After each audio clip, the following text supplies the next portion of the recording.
Welcome, day 4, Salt with you. Join us each morning at 9 a.m. as we release a short word of hope through our Facebook pages or our YouTube channel, Salt TV. Hi everyone, I'm Meg. Welcome to Salt TV. You know, we just wanted to chat a bit today about a few aspects of our year. We've had a really interesting year. 2020 has been pretty full on so far. It's really put us all to the test.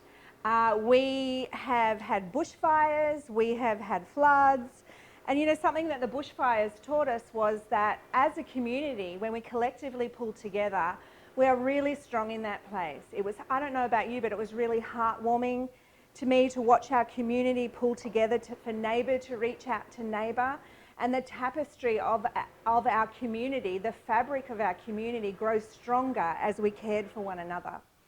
You know, now in the current situation, the fear factor has probably been taken up a notch. And we have a different crisis that we are facing. And when the fear factor is increased, we tend to move into survival mode.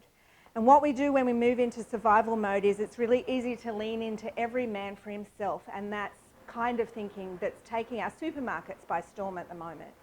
We don't want to buy into that right now. We don't want to be part of that right now. I really believe we need to stop for a moment and just consider where our collective strength lies. Consider how we can take care of one another. Consider how we can continue to weave the beautiful tapestry of our community with great strength and great beauty. And I believe, we believe at SALT, that that comes through loving our neighbour. And so what does it mean to love our neighbour? Who is my neighbour? And my neighbour might be my literal next door neighbour or the person down the street.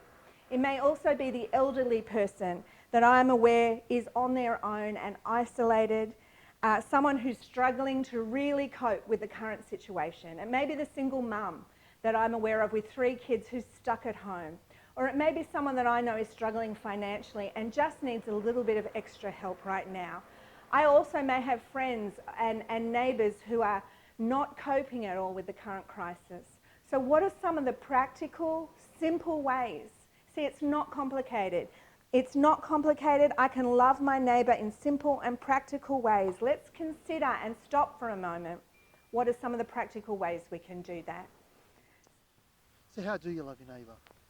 I think something that's really important about loving people is being mindful of who you're encouraging and who you're connecting with and keeping up with it as the days unfold. And we don't really have an idea of what it's going to look like or how long. So if you're connecting on Facebook or phone calls or whatever, to just be mindful of who your community is and keeping up with those people intentionally. Yeah. Yeah. And it doesn't have to be like just something really super special. It can just be a text or a phone call, just something little that's consistent and committed. Like people just like to know that you're there still, you know? Yeah, that commitment. Yeah. The other day I felt really loved when I was in the IGA and they ran out of paper towels and I was freaking out, and then this lady gave me 2 paper towels and said, "It's all good, I'll pay for it." And I just thought that was really nice because we're all unlimited and we all want to hoard it, but I just felt supported and loved by that. That's fantastic. Yeah. And I think we can be unique in the way of practically helping our neighbour. Yeah. I mean, it's like I see neighbours around that haven't mowed their lawns or done their edges. Like in this time when people aren't getting out, we can just go out and mow someone's lawn. Yeah. We can practically help them so they understand that they're loved and cared for. You know where I live, don't you, Pete? SALT is open every week, Tuesday to Thursday, 11 a.m. to 1 p.m. for basic supplies. Our Sunday message will be online 9 a.m. each Sunday. Thank you.